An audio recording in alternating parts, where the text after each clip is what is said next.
I believe I have earned and deserved the privilege of being the next prosecutor, and I have some points to show and accomplishments made. I am an experienced trial attorney and an experienced prosecutor, which is needed. You must know how to try a case. You must know how to. You must understand the process. I've had a third of a century of trying cases, many hundreds of cases, many high profile.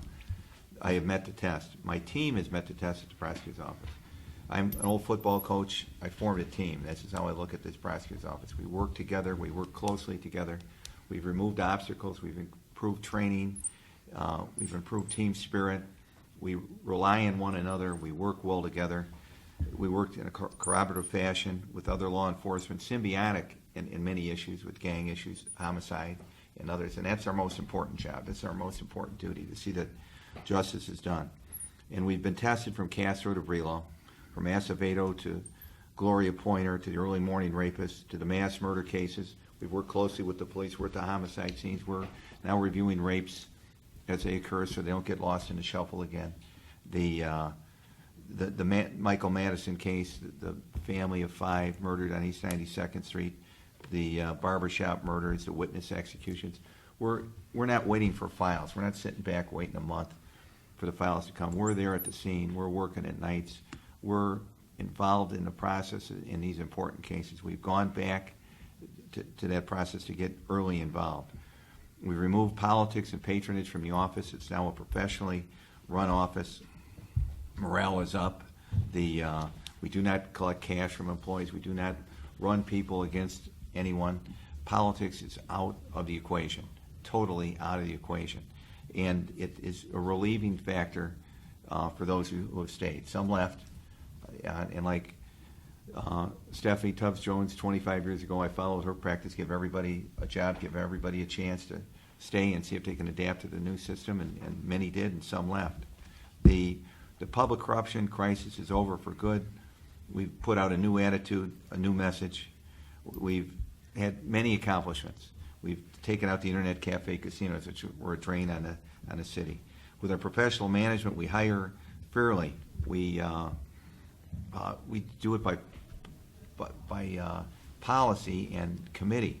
We get the very best, not the very best connected. We get the people from fine universities, people that would have gone to other top firms. We get people that, somebody just left Jones Day to come over. We have PhDs in attorneys. Our staff has improved immensely. We are hiring, and I see the end result of the committee screening. I don't see the front start of it. We have fixed the pay. We've made it more equitable. We have done pay studies and equity studies. We've increased the pay approximately 15% as we've arrived. We've 12% for the attorneys, 15% overall. We have been able, now that we have time away from politics, that we're solely on law enforcement, solely on our job as prosecutors, solely on making the city safer, we've been able to improve diversity. 53% more attorneys are minority attorneys. 20% more women are hired.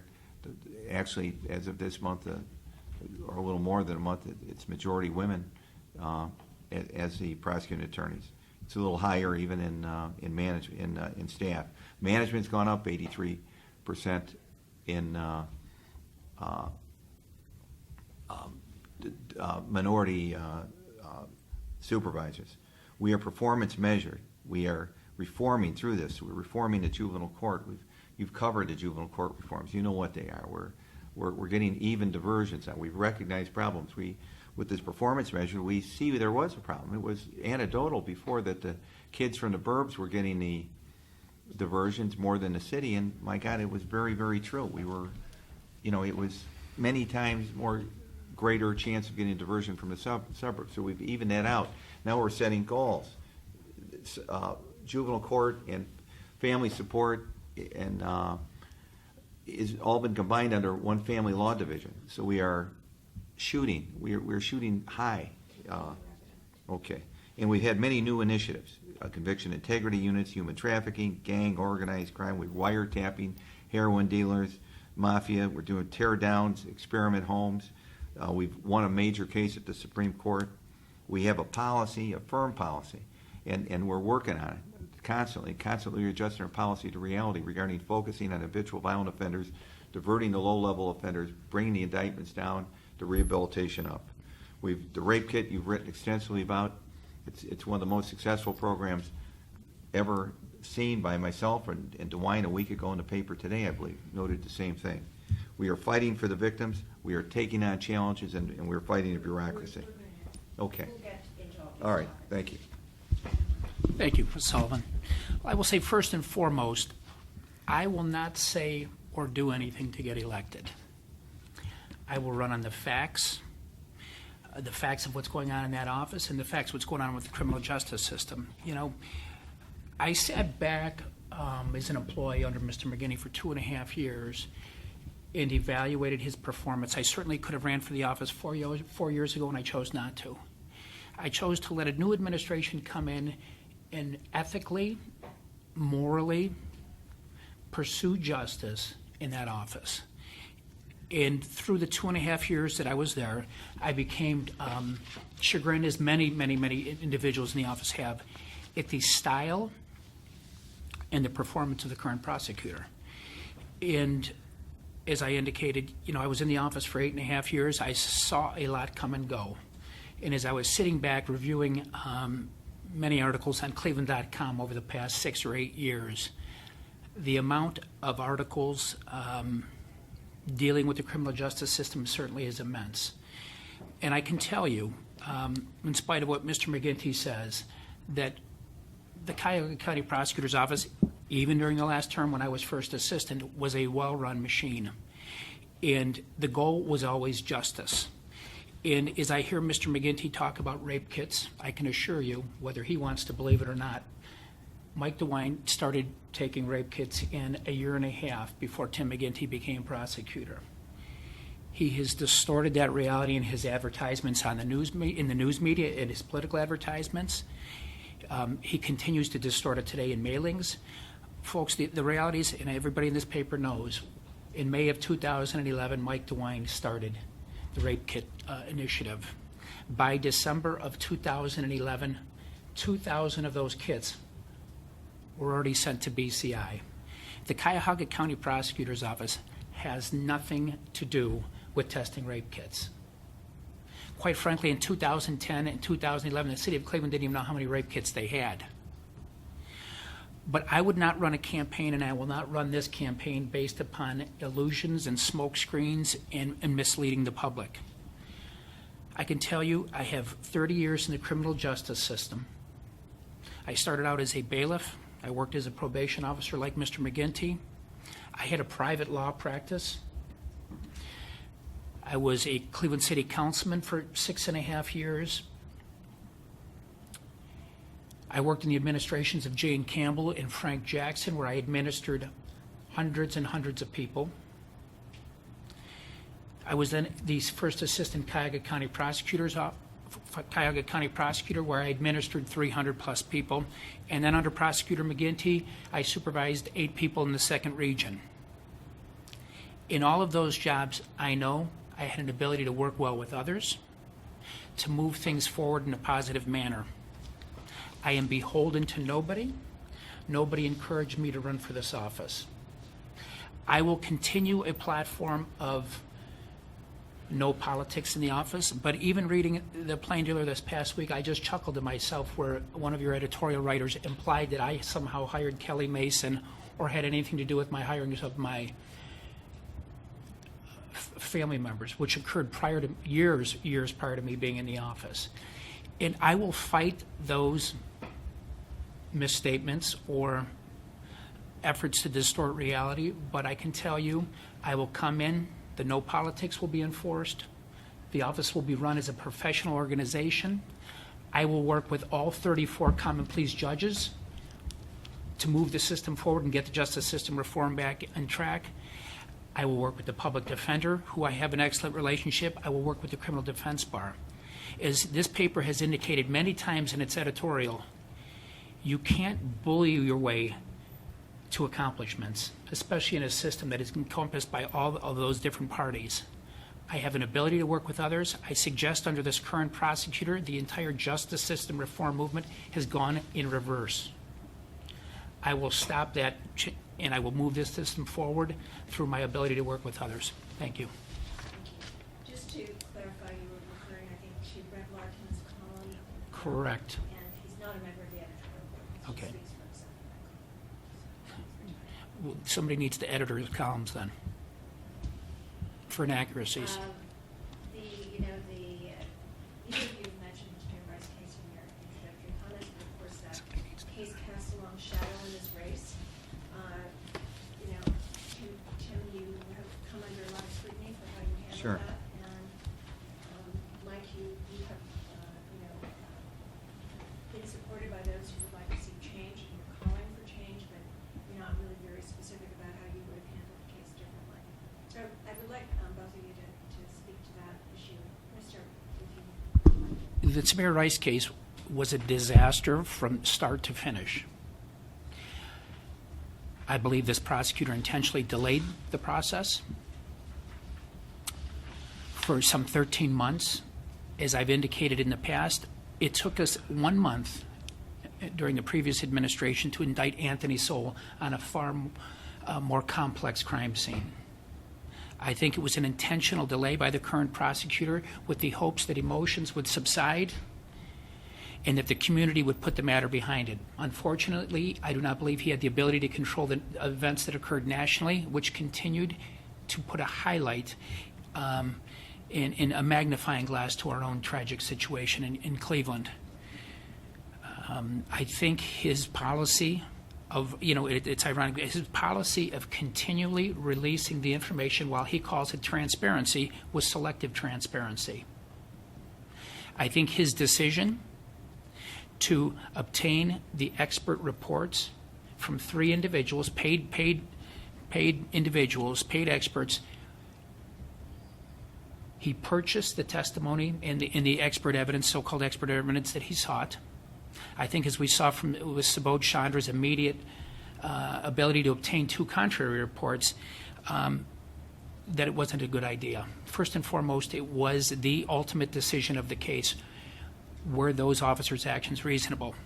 And then we can continue on with his allowing the officer to testify via statement, not subject themselves to cross-examination.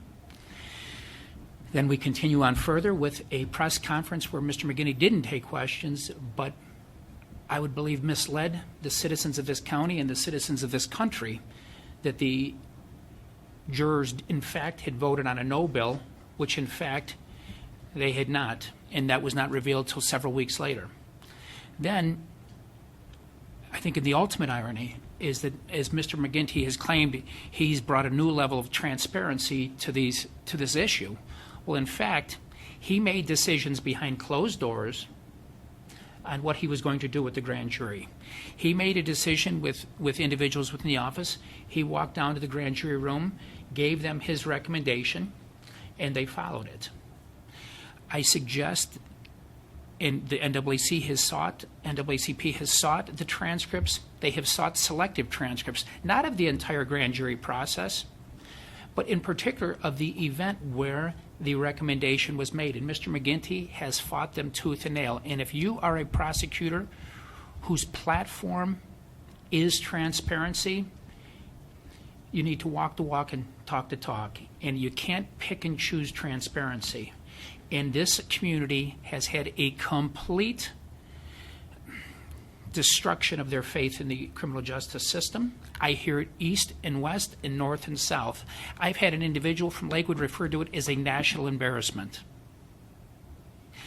I can suggest that Mr. McGinty ought to join the NAACP and request the selected portion of the transcript which they seek in an effort to restore some confidence back into the system and the county prosecutor's office.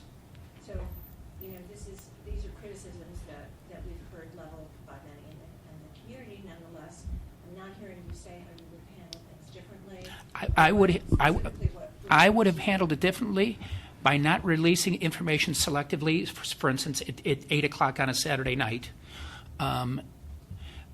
the matter, there has been individuals with far more brain power than Mr. McGinty or myself who've developed the grand jury system in this country and in this state, who for good reasons have kept the process confidential and secret. And if Mr. McGinty wants to pioneer transparency, what he ought to do is go to the Bar Association. So I'd say my first change is I wouldn't be releasing to the Northeast Media Group or video media what's going on in the grand jury process, because I think it has the inevitable result of tainting the grand jurors, their thought process, and the entire operation of the grand jury. So I would say first and foremost, I wouldn't be, as Mr. McGinty has a history of doing, leaking information that ought to be confidential and the state law indicates should be confidential. Second, I would also have not obtained the expert opinions on the ultimate question of the case, which is, were those officers' actions reasonable? I would have never done that. To me, you know what, there's jurors who sit up in courtrooms every day on floors of 15 through 23, and they decide those same issues every day, and we trust them to do that. The ultimate issue of that case, were those officers' actions reasonable? I wouldn't have. That's a question you've refused to answer. I mean, What's that? Whether you think the actions of those officers are reasonable. Tim has said he thinks that they were. That's what he took to the grand jury. And you've said, I would let the grand jury decide, but you've never answered explicitly the question, do you think that the officers are justified in their behavior? I think, Chris, I would have presented the case as unlike Mr. McGinty, in a way that was confidential. I saw the video.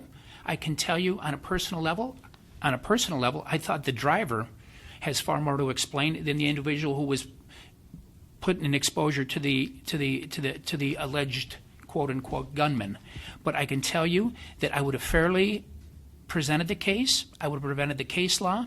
I think that officer, we saw his reaction was 2 seconds. Was it reasonable? I think that question should be left to the grand jury. I can't tell you that I know all the facts that were presented to the grand jury because I think the information was selectively released. I don't think anybody in this room knows everything that was presented to that grand jury. I would like to read it, and based upon my reading it, I would come to the conclusion. I think while the entire issue is tragic, especially for that family, I think the driver of that car, I think there's been a lack of training that is unexplainable, that somebody would approach a gunman. And I think, again, it's difficult for me to sit here without all the knowledge that the current prosecutor has or the people in that grand jury room and say whether those officers' actions were reasonable. I can see why that officer was certainly afraid given the facts known to him, but I would like to have seen all the evidence presented. This may be the same question, but would you have made a recommendation at the end of the grand jury process on charges?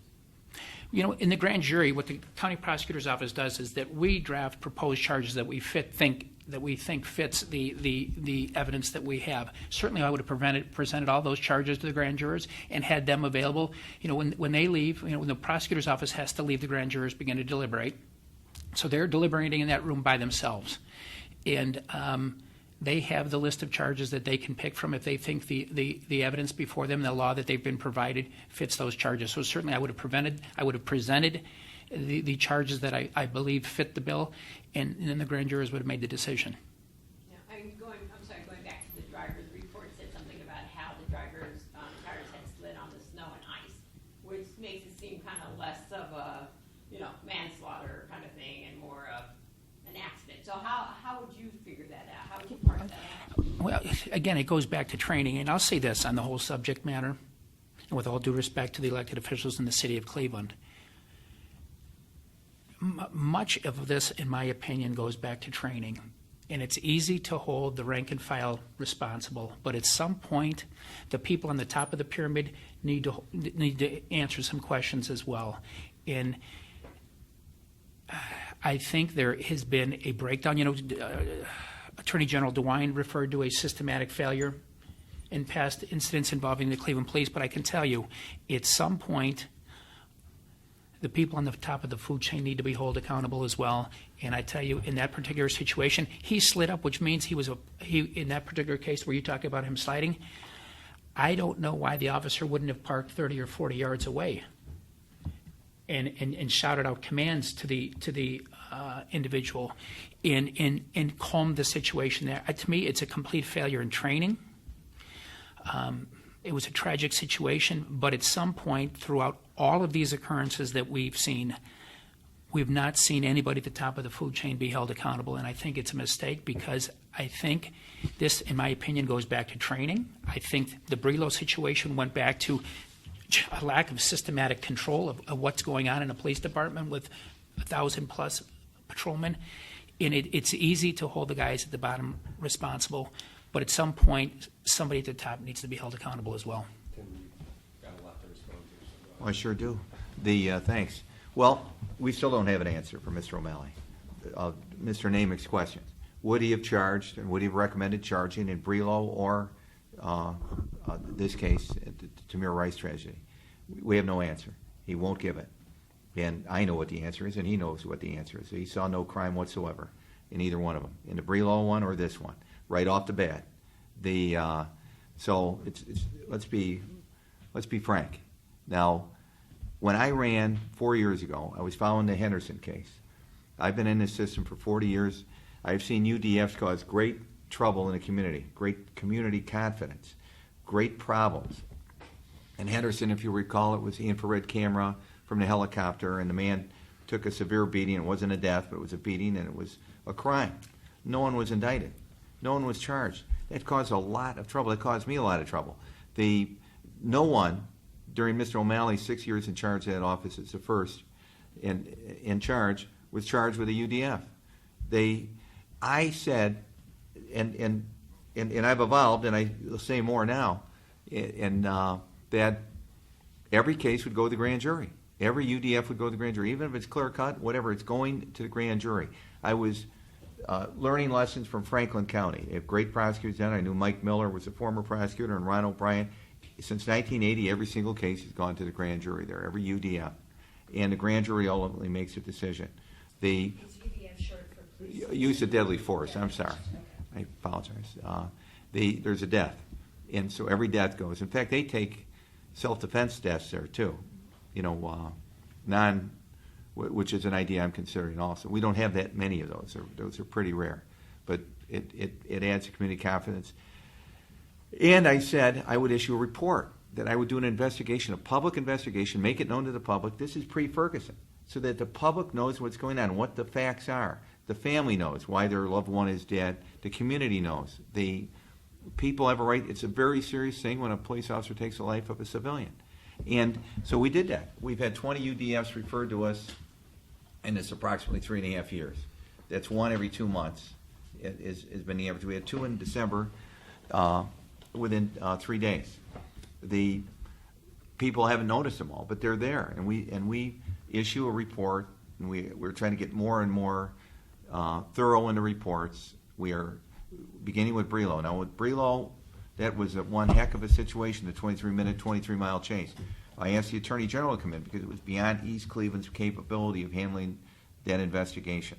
Cleveland, I did not want Cleveland to do their own investigation of a crime that took place out of their city.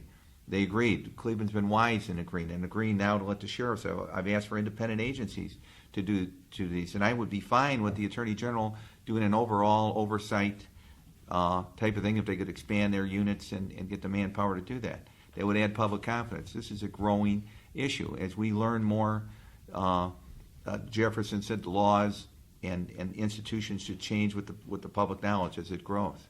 And we're growing and we're learning. And so I've taken every case to the grand jury, and we make a recommendation. In the history of our office, we've made a recommendation every single case. Not once in my predecessor's term was there a UDF. I recommended a charge in a Brelo case because it was appropriate. It was outrageous conduct to reload, leave cover, leave a ceasefire order, jump on a hood. Obviously, he wasn't concerned from his positioning of that they were armed at that point, inconsistent, and he fired a full clip into these 2 people who were shot more than Bonnie and Clyde. I was proud of that prosecution. I was proud of the investigation.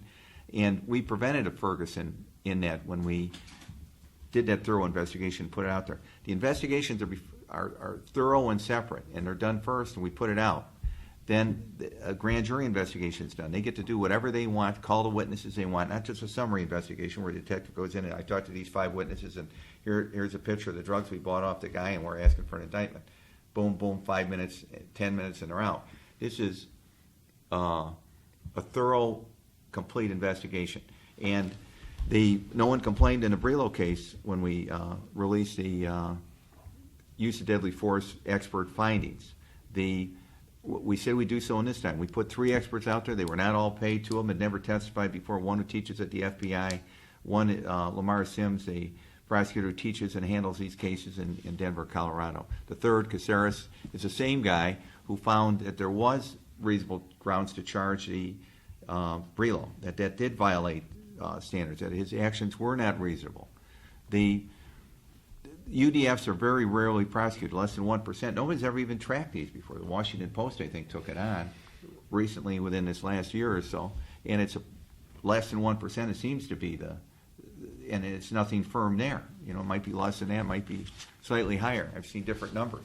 But we are paying attention to these issues. I started paying attention. I knew these issues were problematic, and we wanted to handle them very thoroughly. We took it over from Cleveland. We said we would do the UDFs instead of the city prosecutor who sat on them for years. We said we would do it if Cleveland would agree to use a separate agency to do the investigations, because they give us the lion's share of the UDFs. We've also taken subsequent action. We have dedicated $1 million and more coming towards paying all for dash cams for all Cleveland cars. Our goal is to have dash cams, body cams, and our confiscated money, forfeited money, because I think it's so important. So we'll know exactly what happened in the future. We'll know exactly what was said, when it was said, and how it happened. It will improve community confidence. As to transcripts, whatever the judge, this is up to the judge. There's been no motion filed. There were letters and talk about motions. There's no motions to our knowledge filed to date. Whatever the judge decides following the law. The law is what it is.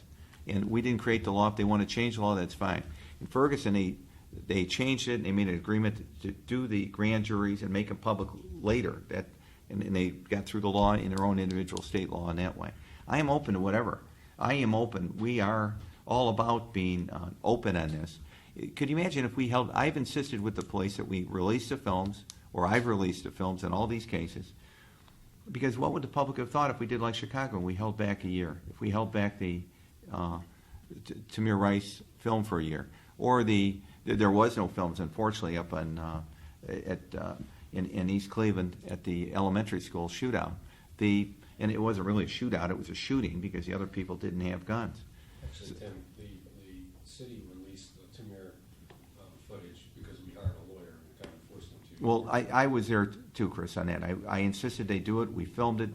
We asked that they wait till after the funeral, and then we released it.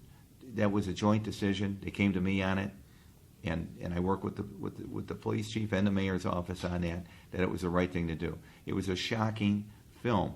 But Graham versus Connor, we must follow the law. It was my duty to follow the law. Whether I like the law or not, that is my duty. And we can't charge, in order to charge the police officer, you must show that the police officer did not have probable cause to reasonably believe the suspect posed a threat of serious physical harm to the officer or others. And that's not using 20/20 hindsight, that's using his viewpoint from at that time. That's why there's less than 1% of people charged across the country. That's the law of the land from the Supreme Court. But I am willing to present every one of these to the grand jury, and we leave the charges, and we leave the room, and they make the decision. In every case, to my knowledge, and since I started there in 1980, early 82, there's been a recommendation. Now, these cases are, before I came, they were decided by the prosecutor. The prosecutor decided in his office, whether the standard had been met, whether to charge or not to charge. And if they wanted to charge, they could take the case down to the grand jury. Never happened. Never happened under Mr. O'Malley's watch. So I did it with Brillo, and it wouldn't have happened under Mr. O'Malley's watch there either. Period. And I beg him to refute that. All right, let me change the subject here. When you became prosecutor, you said nobody could hold elected office and change the politicization. We had done a lot of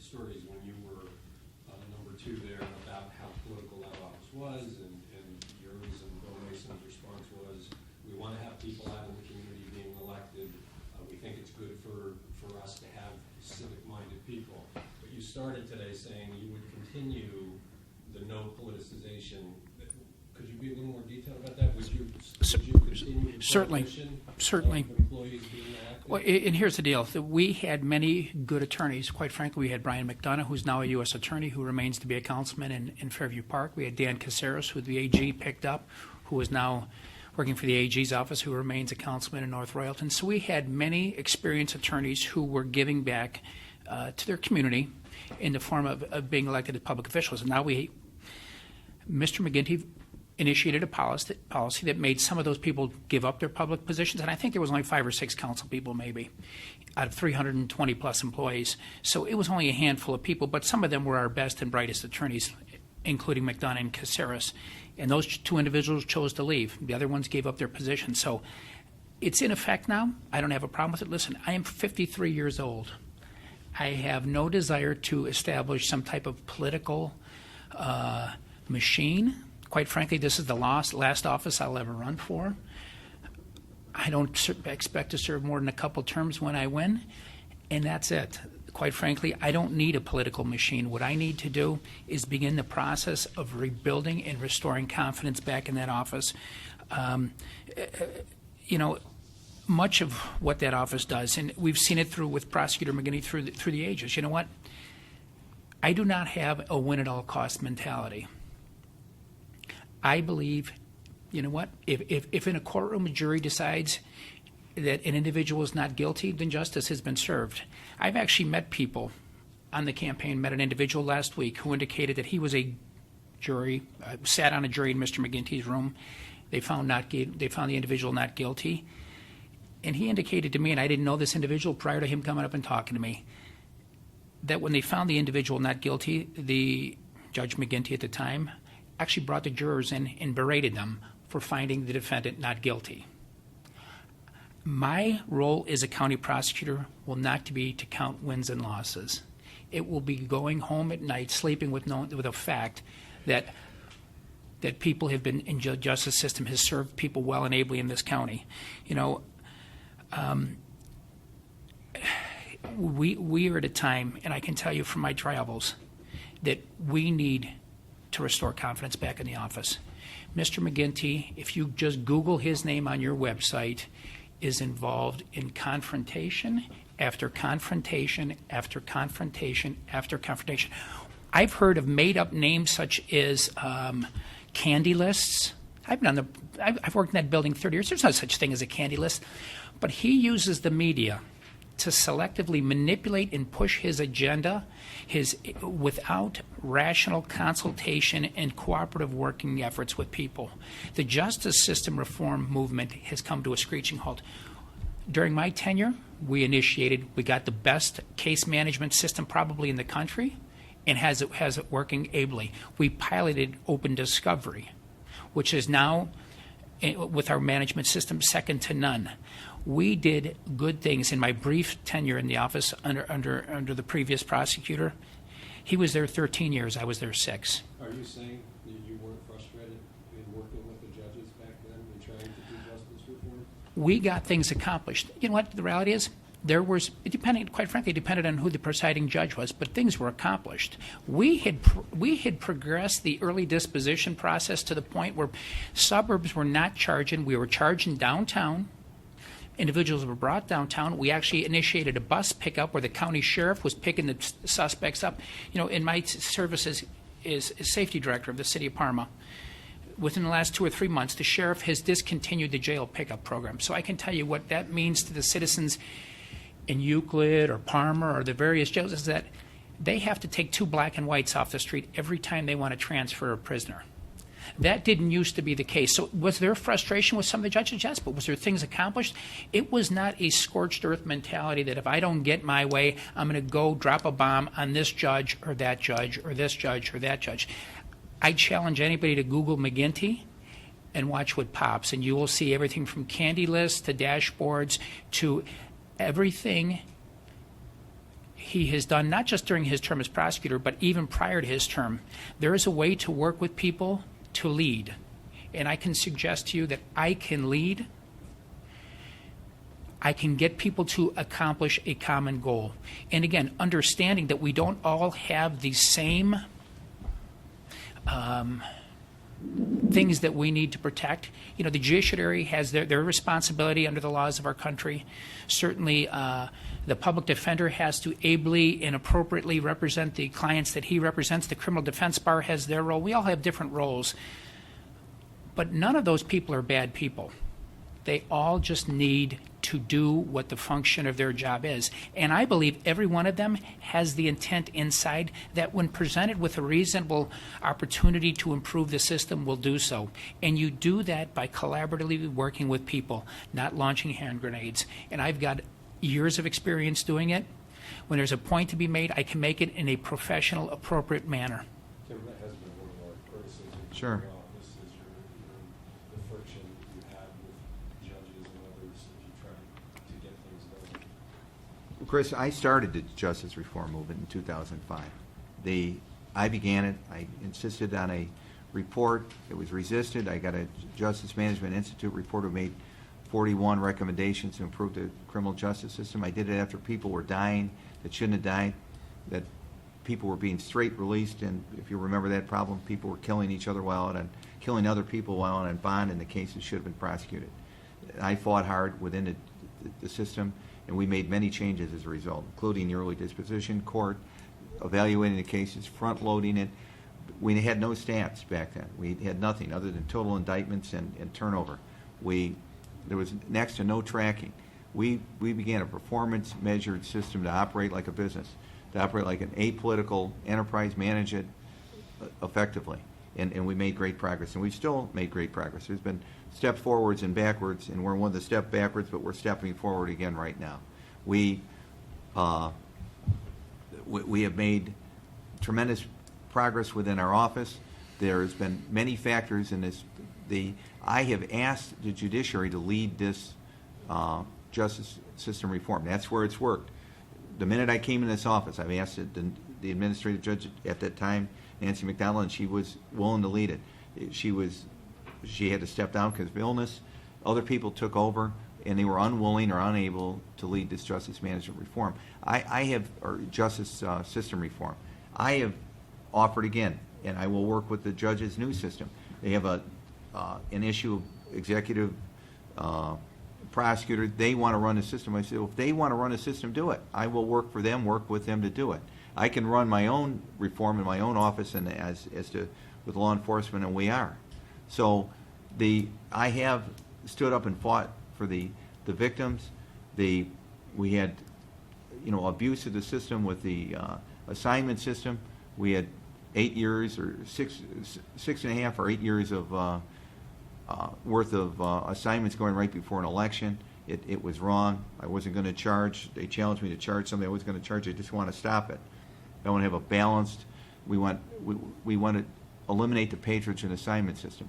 Patronage is the first step towards corruption. We saw it when Mr. O'Malley was the patronage or political enforcer, the patronage czar of the office, as he's been referred to, and rightly so. The office was compromised by that. The county prosecutor's office, with the auditor and with the commissioner, were running the Cuyahoga County Democratic Party. They had all the ward leaders. They had 20 cities represented. It was riddled with conflicts. Read your own stories, and I'm sure you have. You understand the conflict there. Following the public corruption crisis, and it was a devastating crisis and devastating to our community and reputation. We had the Youngstown reputation thrown at us all of a sudden. And I knew that we had to take the politics out. We had to take the politics completely out of the system. 4 years ago I came here and I promised you I would, and I did. I know you looked at me skeptically at the time. Would you really? Yes, I did. It's a very difficult thing to do. We had conflicts of many sorts. The FBI or the federal government couldn't very well work on the investigation if we're enmeshed and entangled with the targets. That's why it happened right underneath his nose. It happened right underneath, right below him. They couldn't step in. Now we have good corroboration on all these with the FBI and everybody else because we're not part of the political enterprise. We're not intermeshed with the targets. We have made great progress there. We had conflicts. When I did the internet cafe casinos, I had to plead those cases out. The defense was pretty good. The defense was, geez, your councilmen are in my city, and your councilmen are approving these big, huge fees they're charging. We're taking that as legal, so it must be legal.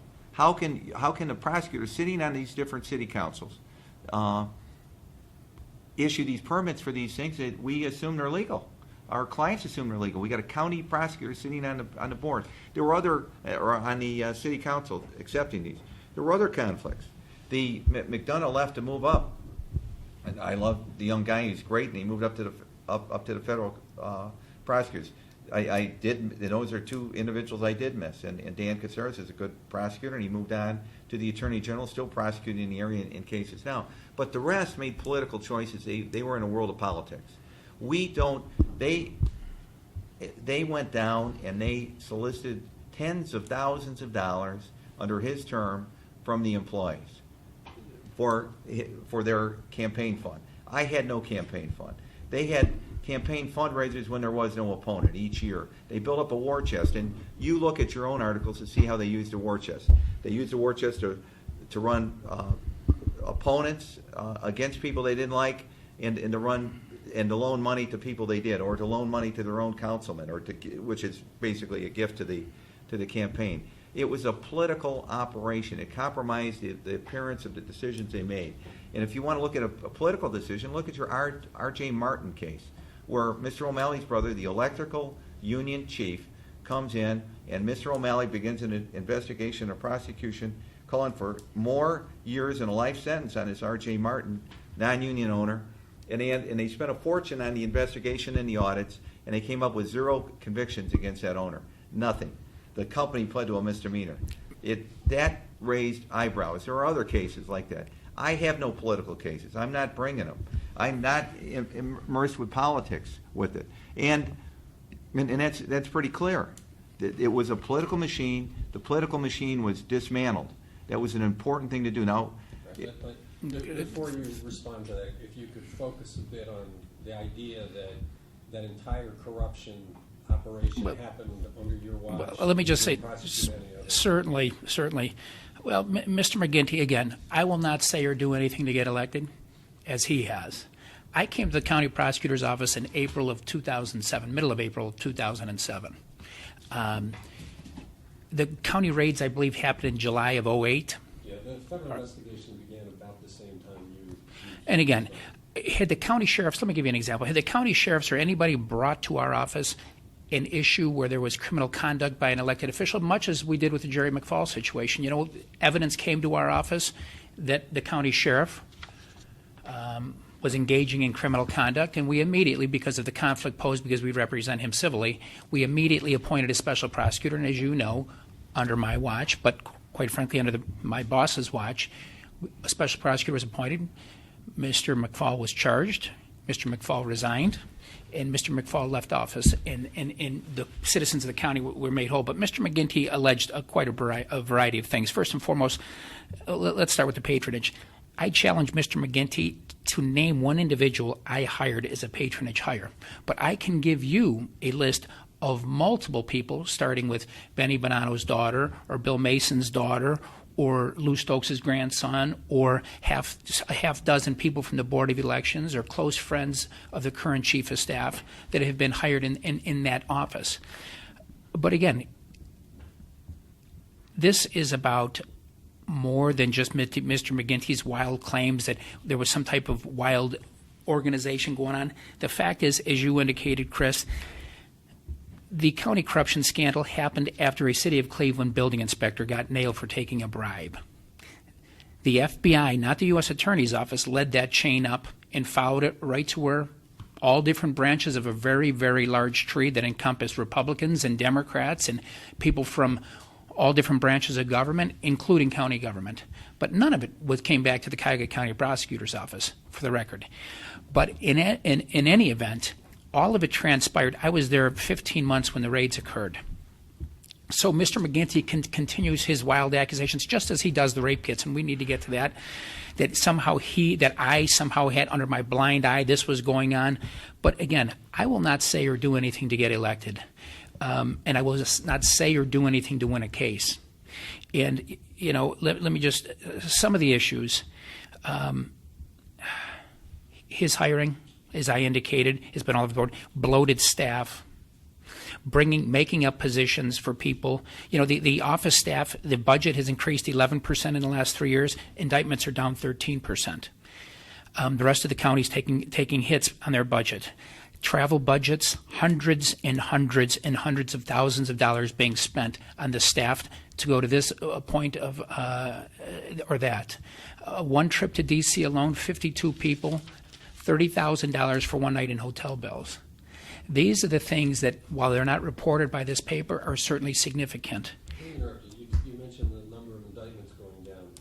That's a point of pride for this administration. They believe that that's part of justice reform. So do you feel that the number of indictments? Well, I think it's twofold. I think it's twofold. Quite frankly, I think, and this is just, I don't have any statistical way to analyze this, but I believe that we're seeing less arrests in the city of Cleveland. Homicides are up.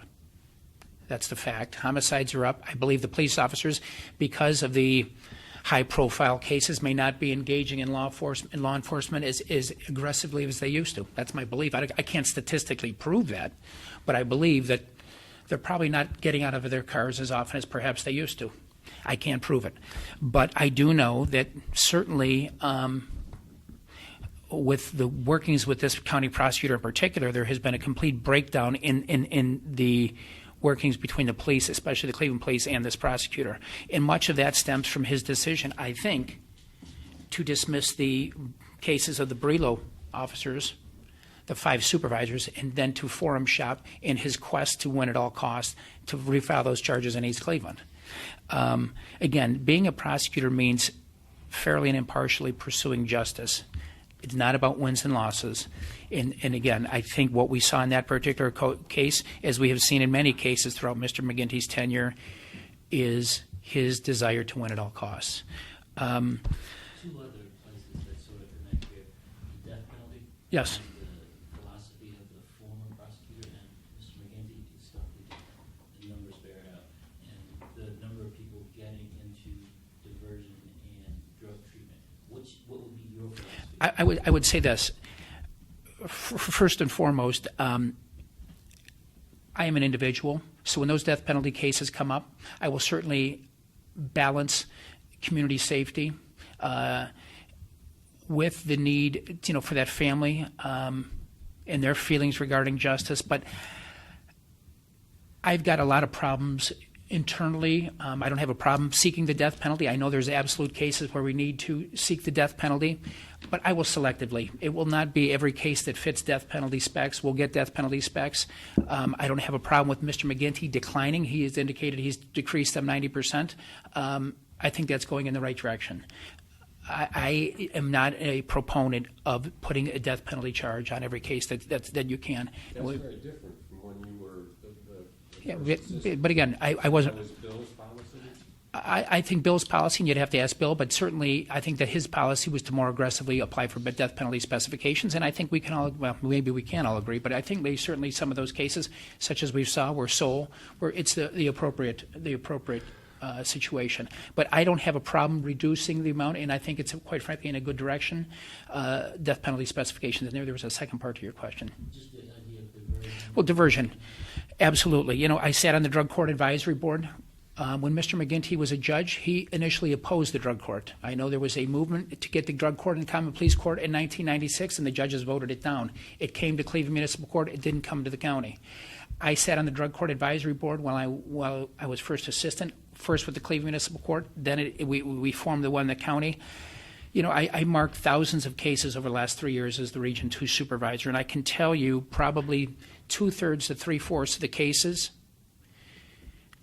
involve people on drugs or people stealing because they're on drugs, stealing from their families, stealing cars, stealing copper, burglarizing houses, stealing from loved ones, stealing from neighbors.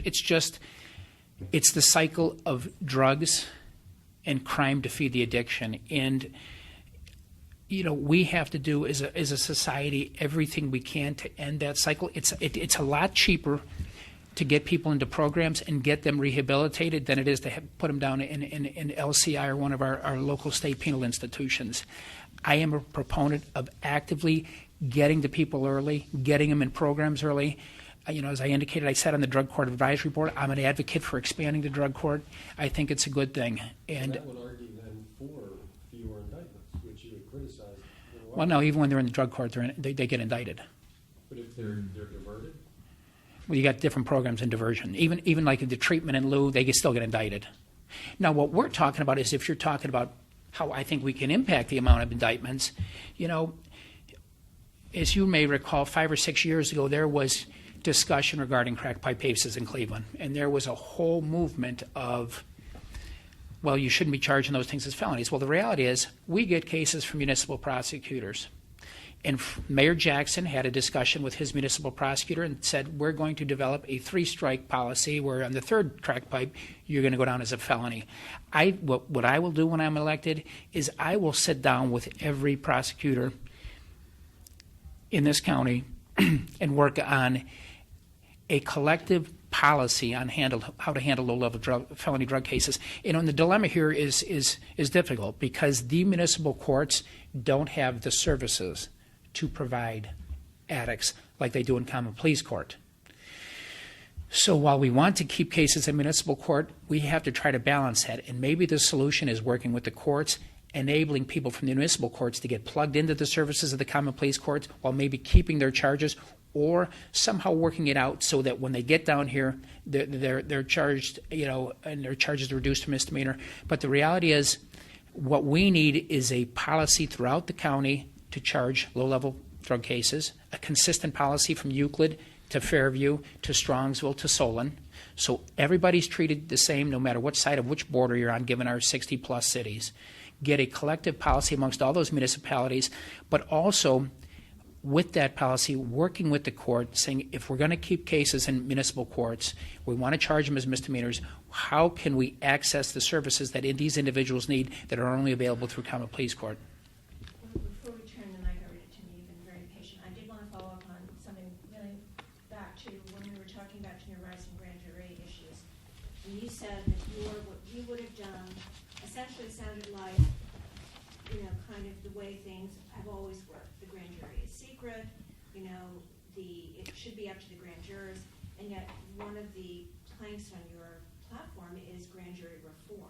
So what do you mean about that? Well, certainly one of the main aspects of grand jury reform, and Tim had talked about the video. The video was a no-brainer. It was a public record available to the city of Cleveland, so of course we would release the video. But I was talking about the more detailed information that I was leaving. Now to grand jury reform. I have proposed on use of deadly force cases that on all cases, BCI is immediately brought in. They handle the investigation as an independent agency. And I've traveled throughout this county for the last several months, and I've heard what people are telling me. And their biggest issues are the investigations, making sure that they're independent.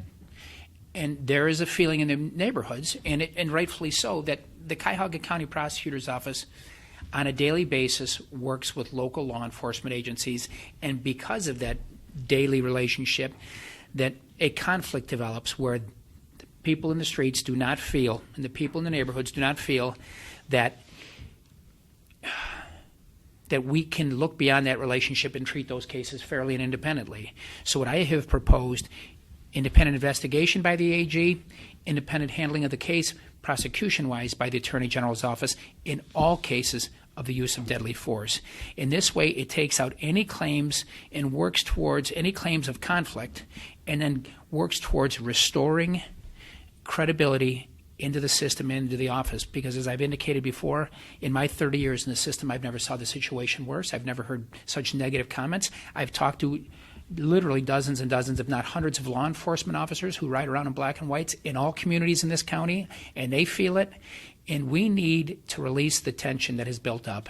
And the first thing that we can do in that regard is showing through a collaborative way that the partners in the system can move and work towards addressing their concerns ending the conflict, and bringing an independent agency to come in and handle those cases that really have brought this community, to the brink. Have you talked to the AG's office about that? I mean, are they willing? Well, you know what? I've been talking with state reps and state senators. Here's what I'll say. When I was first assistant, I worked with AG DeWine and his staff on issues. And Mike DeWine is a former county prosecutor. He is a guy who is easy to sit down and work with. But this will be an issue that's going to be handled through the state legislature. You have to change state law to allow it to happen. And I think we're at a time in this country's history, in this state's history, where that idea is gaining momentum. There's been a bipartisan bill already submitted in Columbus. I think with leadership, with rational leadership, working with others, I think it can be accomplished, and I think it will go a long way towards rebuilding trust, restoring confidence, and moving beyond these tragedies that, quite frankly, continue to cause a cloud over this community. You want to respond? I do, thanks. Well, we still don't have an answer. You still don't have an answer whether he would have prosecuted in the Brelo case or the Tamir Rice case. He's dodged it, and he's dodged it still. He would have prosecuted neither. He hasn't even told you if he would have taken it to the grand jury. They took no cases to the grand jury. I'm taking him to the grand jury, and I'm all for an independent investigative agency, and I created the structure for independent investigative agencies in these cases. I can't force them on the suburbs, but we've asked for them to use BCI or another city to do their investigation. I am looking for the reforms. I proposed a bill to the legislature that would give the oversight responsibility and the ability to go into the grand jury, much like organized crime. It's the only other exception where the Attorney General can come to a grand jury locally and seek an indictment, so he can seek it here. I've worked closely with Mr. DeWine on all these issues, and including the rape kit. Now let's go back to the rape kit. There was a backlog of 5,000, more than 5,000 really, 4,866 we turned in from the county. The vast majority of those, 4,400 approximately from Cleveland. But there were more that weren't turned in because they had expired. But they sat there. The backlog sat there. As soon as I came to this office, I realized there was a backlog. I realized it because there had been tests done, and there had been a couple thousand done from 2004 and then again in 2010, and there were no prosecutions. So I was hearing complaints from BCI that there were no prosecutions on the hits there were. I investigated. I discovered there was a huge backlog. I paid for the backlog to be inventoried and mailed and shipped and organized and shipped down there. I fought to have this task force formed. DeWine helped me all the way through.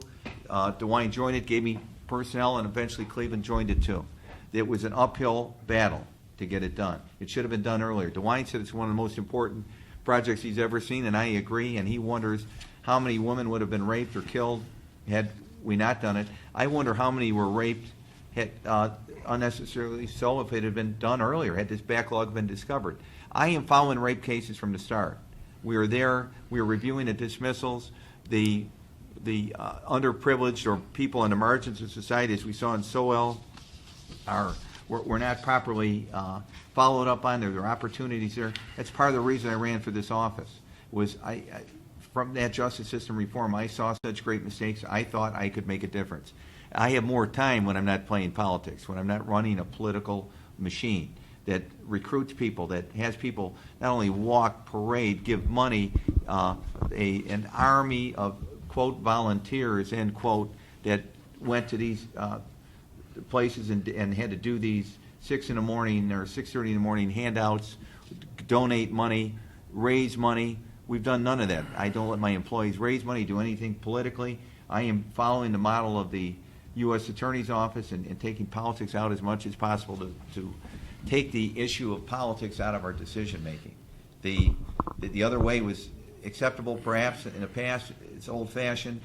After our public corruption scandal, it has changed. With we have had a policy. His platform is to attack McGinnity. My policy has been to focus on habitual violent offenders, a small percentage of the population. This is what I said 4 years ago, and that that are committing the majority of the crime, and I'm following best practices across the country, nothing original here.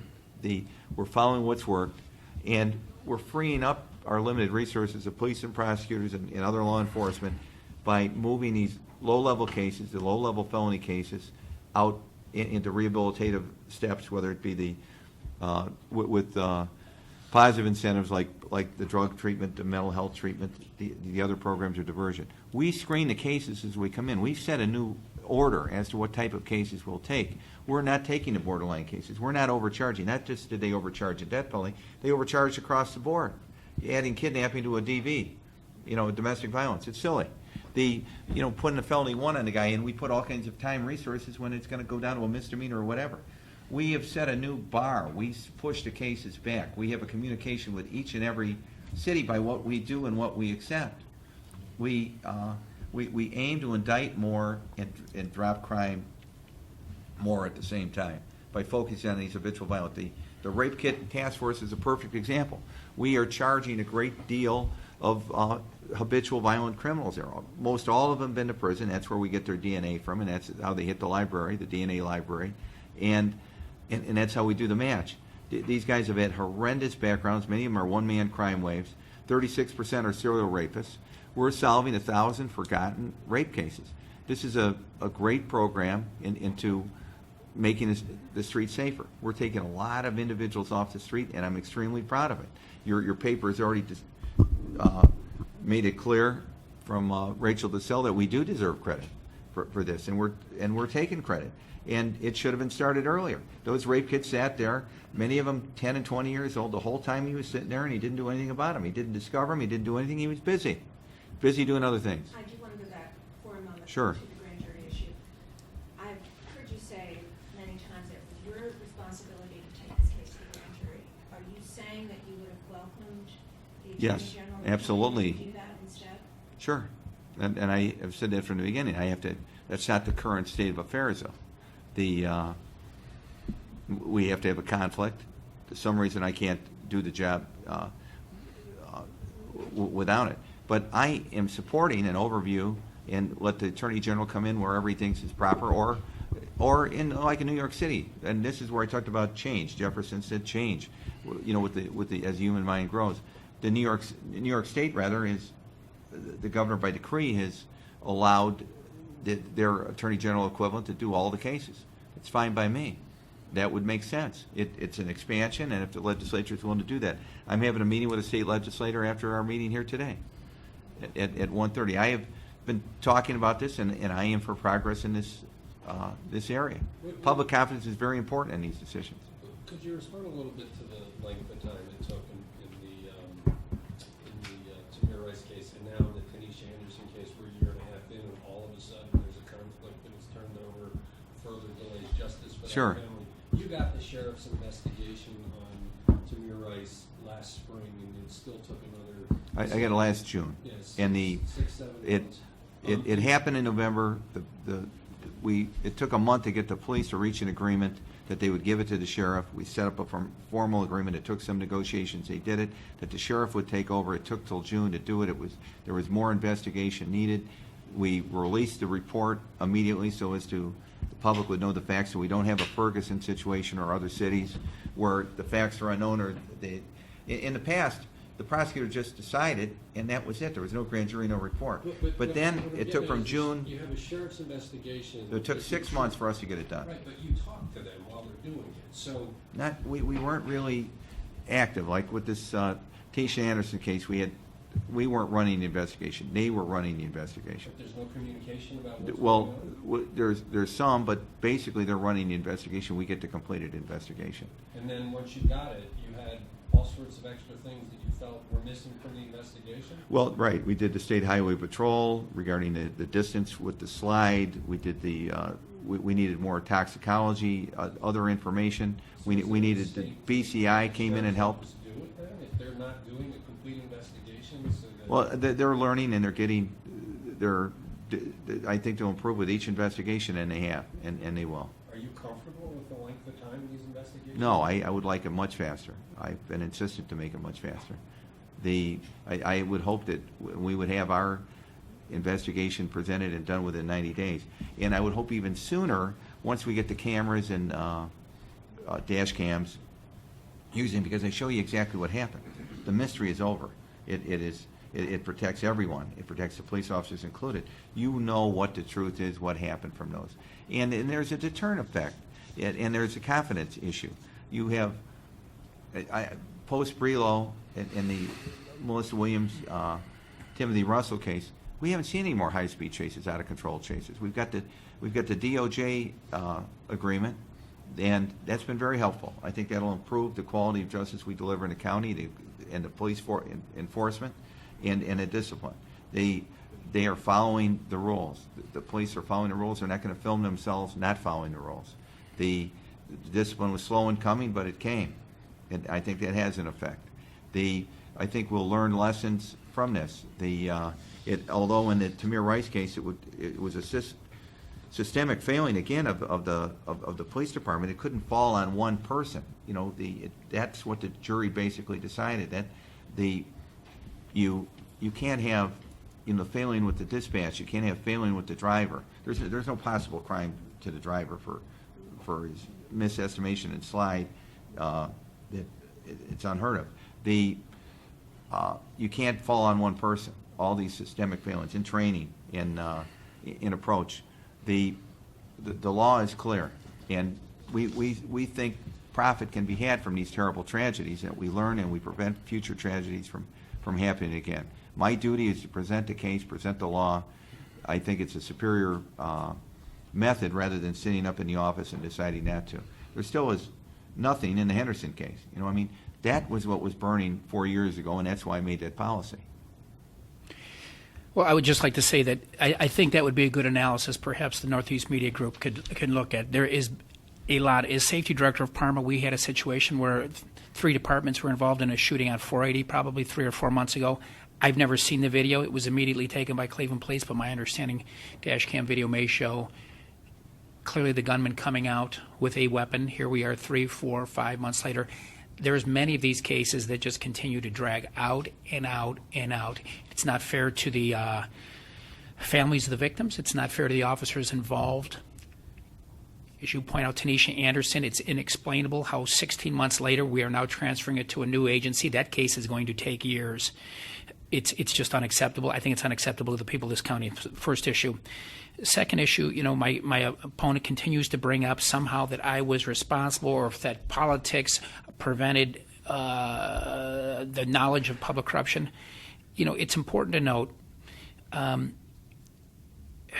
you know, if we can look back in time and again, the reality is I don't need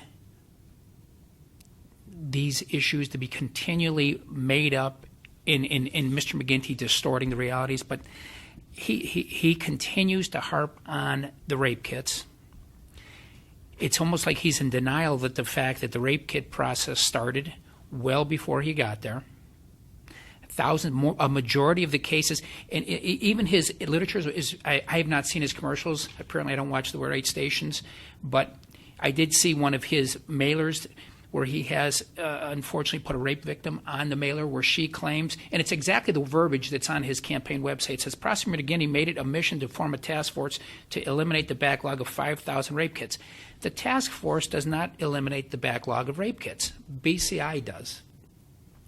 BCI started doing it in 2011. You were not prosecutor. I was the first assistant. By December, if you look in Layla's articles, by December of 2011, 2,000 of the rape kits from Cuyahoga County had already been sent to BCI. Mr. McGinty did not come into office till October of 2012. So a majority of the rape kits, which were in law enforcement hands, never in the county prosecutor's hands, we didn't know how many rape kits were out there.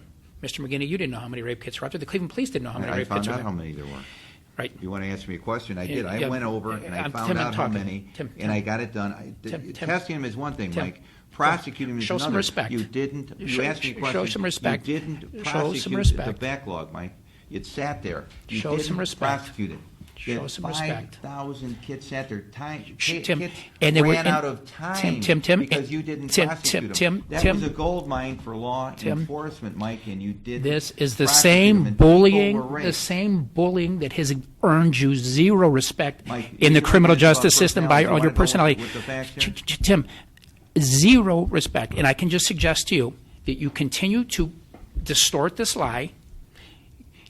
A majority of rape kits were sent to BCI. But you didn't before- do anything, Mike. Tim, The thousands- they have to test them. You're they just, tested Tim, them and you're you being didn't do disingenuous. anything Tim, with them. Tim, Hey, you're Mike, being you disingenuous. didn't do anything. When I came Tim, within Tim, 2 they get months, we had a sent to rape BCI, kit and in task force. We had fact- one, in there was fact- one detective working in on the cases, fact- and they weren't being Tim, prosecuted. in The fact was there were Tim, 50. Tim, Let me Tim, finish no, something, I'm please. speaking. There were 55. I'm speaking. Oh, okay. Show some Now, respect. I'd ask for a question here, please. It's unbelievable. And this is the 55 same. Do you want to have the This is the discussion, Mike? same- this- 55 of the first original rape kits, they weren't being prosecuted. It's I like justice discovered it. system I went through reform the all list, over. And I realized you hadn't been prosecuting them. You had the opportunity to prosecute them. Then I went over and we discovered this huge backlog that sat the whole time you were there.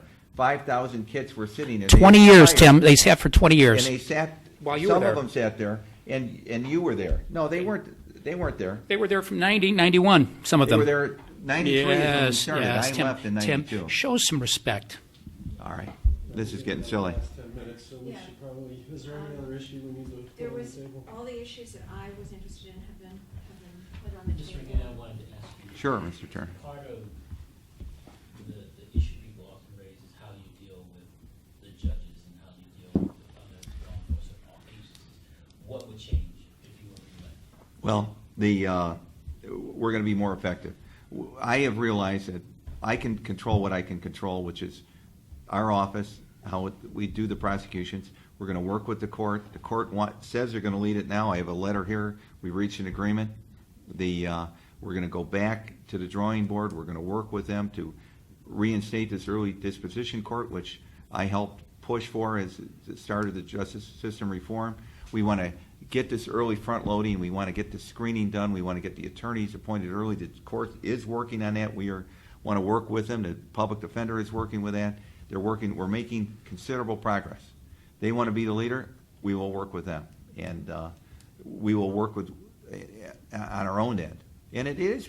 I was the judge. When I was the judge, it was easier to work on these things from a judicial viewpoint. And we're going to continue it. And I think I think everybody wants to reach success. My arguments with the judges in July of last year, I had a judge who wouldn't try cases. 20 times he continued the rape case. We're bringing for 4.5 years. Another one was almost 2 years. A dozen murder continuances. We had one judge had 14 cases over a year old. We asked either the judge come to work or transfer him to another judge who would do the work. Would you do it differently today? Yes. Now, how would you do it differently? That's Well, what Carl's question, that's what Carl's question basically, is.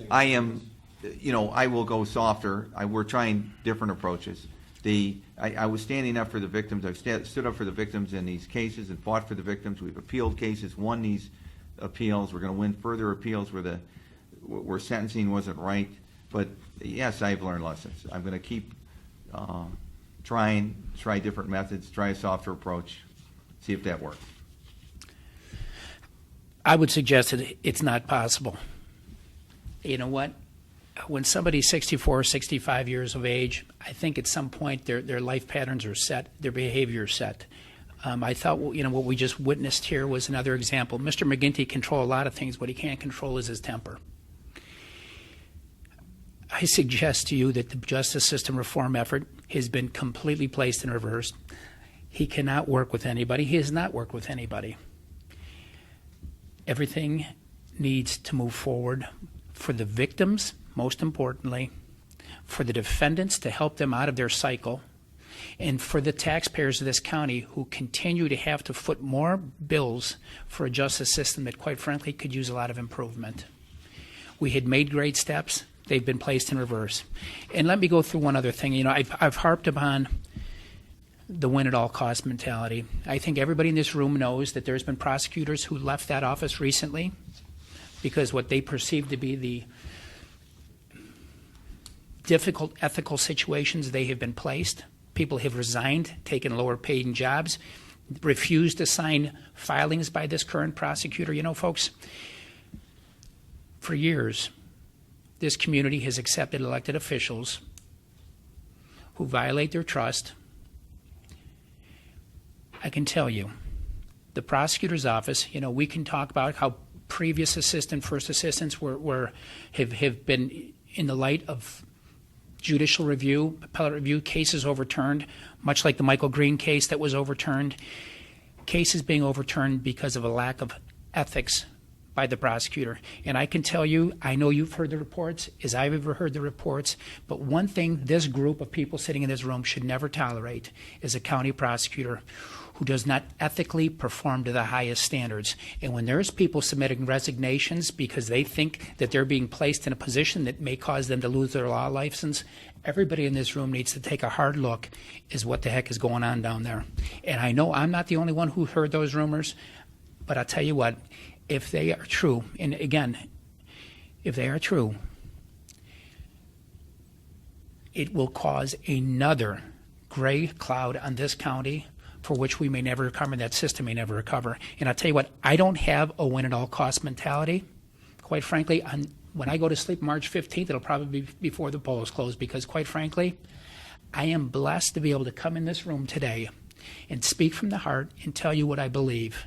And I can tell you what I know what's going on down there. I don't need to win at all costs, quite frankly. Let me stop you, because we do have a period. We do have to wrap up. Okay. I have to say, though, you should, if you want to respond to his insinuation that you have folks refusing to sign indictments. I'm not Indictments, responding to rumors. motions. He says he has rumors. The morale is high. It's higher than it's ever been. It's much higher now that they're not pushed into these political positions, making political, having to work the politics. We treat them as professionals. We train them as professionals. We treat them as professionals. We overwork them, underpay them, but we give them respect, and we give them, they're making very important decisions. We have a great team. He claims they're leaving in droves. It's false. I put the stats on our website. It's flat since 2003. The people leaving. It just isn't factual. I have operated a system there where we've raised the integrity publicly, privately, and the morale is up. We have a great group of individuals working there, putting their hearts out every day to try the cases, working weekends, and working hard. I'm sorry. Thank you. So we really are down to about 2 minutes max. Okay. Each Okay. for your closing comments. Okay. And I'll let you go first, Mike. I would just say this. You know what? If Mr. McGinty believes morale's up, I think what he really needs to do is, when every one of the experienced prosecutors is leaving, he needs to sit down and talk to them individually, because maybe at that point he can remove his head from the sand and find out what really is going on in the office beneath him, because clearly that is not going on. I will say this, folks.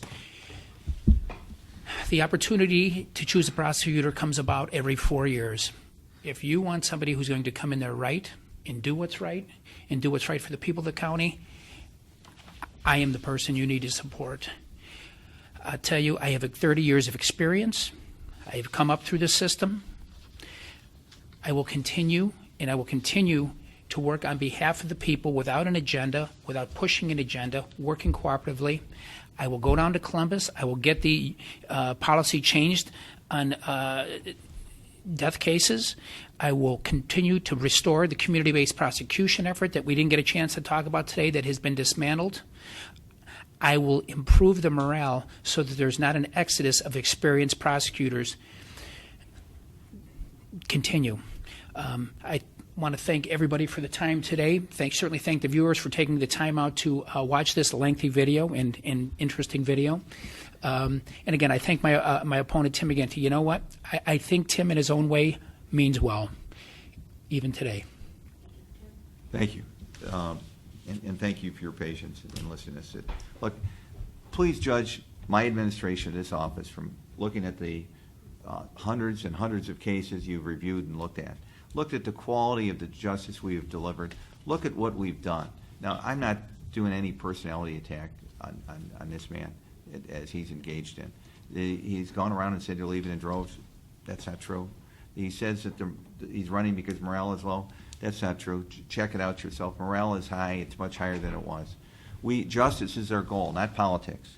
You have a choice here to continue with an office that's striving to become more and more professional, more and more capable with career prosecutions and steady prosecutions and even hand with a focus on habitual violent offenders and prosecuting less, but the most dangerous, and rehabilitating more and using the various rehabilitative tools and diversions available and expanding.